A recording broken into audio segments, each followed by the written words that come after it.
Viewers' discretion is advised. Story 1. I lay in bed last night, teetering on the precipice of sleep, that delicate balance between reality and the realm of dreams.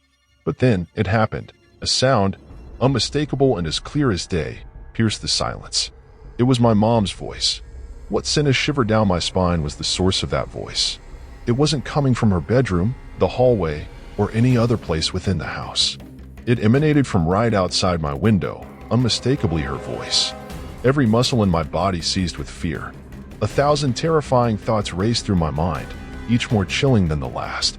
The idea of parting those curtains filled me with dread. What if something lurked there, watching, waiting? James opened the window, her voice beckoned, so much like my mother's, yet with an unsettling edge. Why on earth would she be outside, calling to me through the window? None of it made sense. We lived in a 2-story house, which meant that for my mother to be calling me from outside my window, she'd have to scale a portion of the roof and reach the porch roof below my window, the only platform where she could stand. I was paralyzed with terror. Sleep felt utterly impossible. I buried myself under the blankets, silently praying that whatever it was would just stop. As the night dragged on and the voice grew quiet, exhaustion finally claimed me. Perhaps it was the fear, but eventually, I drifted into a fitful slumber. The next morning, my first thought was to tell my mother about the strange occurrence. As I walked downstairs, there she was, seemingly normal, making breakfast as if nothing had happened. "Mom, did you call out to me from outside my window last night?" I asked, a sense of unease still gnawing at me. She looked puzzled. "Why would I be outside your window, dear? You must have had a bad dream." "I could have sworn I heard your voice," I replied, desperately trying to make sense of it all. She chuckled gently. "Dreams can be incredibly vivid sometimes. Perhaps it was just a nightmare." I hesitated, the events of the night still fresh in my mind. Maybe she was right. Maybe it had all been a dream, a product of my overactive imagination. Days passed, and for a while, everything returned to normal. I hadn't heard my mother's voice outside my window for several nights.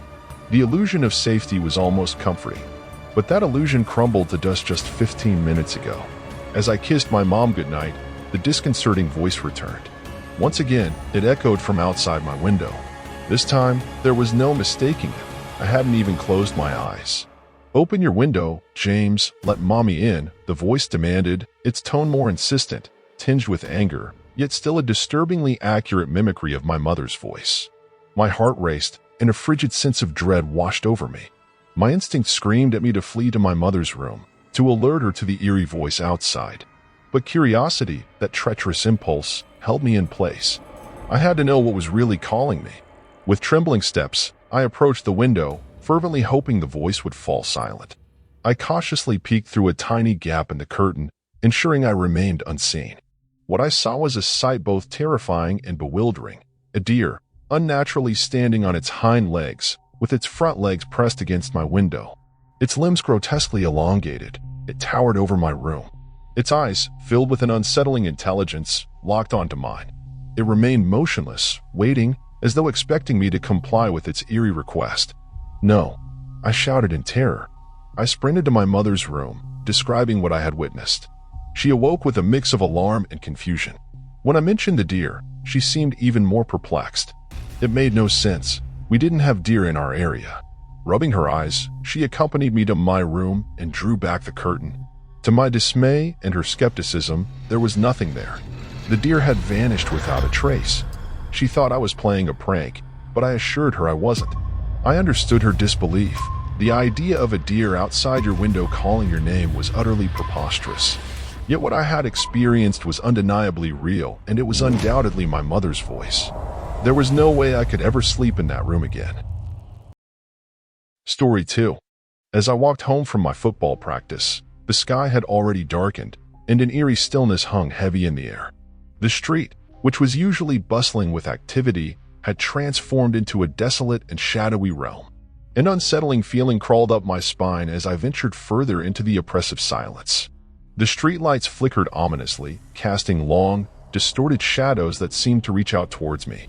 The houses along the road stood like dark sentinels, their windows shrouded in impenetrable darkness, except for one. A single window emitted a feeble, yellowish glow that barely pierced the encroaching night.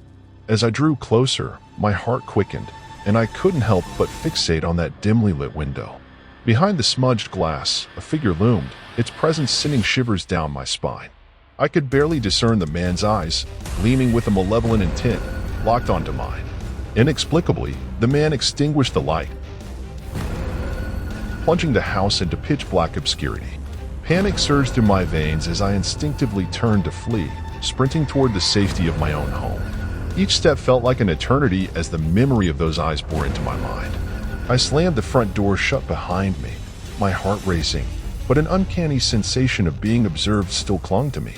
I retreated to my room, hiding under the covers in a futile attempt to escape the feeling of an unseen presence. Every creak of the house, every rustle of the wind, seemed to conspire to keep me on edge. A faint whispering, like a sinister incantation, teased at my ears. My gaze darted towards the window, only to find an impenetrable void staring back at me. Exhaustion eventually overcame my fear, and I drifted into an uneasy slumber, with my heart's rapid cadence serving as a disconcerting lullaby. Morning light brought little solace, as I embarked on my daily routine with the ominous sensation of being watched still lingering in my mind. On the way to school, the man from that fateful night returned, standing in the same spot, his eyes locked on me with a haunting intensity. Panic gripped me, and I sprinted to school, but his relentless gaze seemed to follow me, even as I entered my classroom. Desperation gnawed at my sanity, and after school, I confided in my friends about the sinister man who had haunted my nights. They laughed it off, dismissing my fears as mere imagination. With reluctance, they agreed to drive me home, all the while jesting at my expense. As we approached my house, dread clawed at my chest, and my friends' laughter faded into unease. I saw the man, unmistakably, at the side of my house, dragging a suspicious, ominous bag to the backyard. Fear overcame me as I bolted inside and told my parents everything. My mother dialed the police, but their response left me chilled to the bone.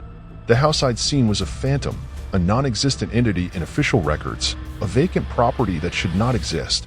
Determined to prove the truth, I convinced my friends to accompany me to the spot where I'd seen the house. To our horror, there was nothing but an empty lot with a for sale sign protruding from the ground. A palpable unease hung in the air, and as they stepped onto the uneven ground, they discovered horrifying mounds beneath. Digging revealed human remains, a gruesome tableau hidden beneath the earth. Suddenly, the dark figure of the man emerged, brandishing a gleaming kitchen knife. We were paralyzed by fear as he charged at us with murderous intent. A desperate scramble ensued as we narrowly avoided his lunging attack. We reached my house, shaken and terrified. The following morning, the news confirmed our worst fears. The man, the sinister observer, had been arrested for 27 kidnappings and murders. As I watched his sinister visage on the screen, I couldn't help but wonder what horrors lay behind those eyes, and what sinister plans had been concealed within the depths of that dark, forbidden house. The chilling memory of his malicious gaze would forever haunt my dreams. Story 3. I was home alone, my mother having left a few hours ago to run errands. The house was shrouded in darkness, and my attention was consumed by my phone as I lounged in the living room. Suddenly, a faint pang of hunger pulled me from my virtual world. I got up and headed to the kitchen, which was adjacent to the room I'd been in for hours. I grabbed a bag of chips and made my way back to the living room. But as I stepped inside, an icy chill enveloped me, and I froze in my tracks. A soft tapping sound emanated from the window, even though it was the dead of night. My eyes strained to make out a shadowy figure lurking outside. Fear rooted me to the spot, and I couldn't muster the courage to close the curtains or retreat. Just as swiftly as it had begun, the tapping ceased, and the figure disappeared before my eyes. An eerie unease settled over me, and I tried to dismiss the strange occurrence, convincing myself that I had merely forgotten to draw the curtains. I settled back onto the couch, snack in hand, and tried to focus on my entertainment. Minutes passed, and the tapping returned, more insistent this time. I finally stood up, my heart racing, and decided it was best to retreat to my room. As I walked past the kitchen, past the dimly lit office, the creaking of a cabinet door echoed from behind me.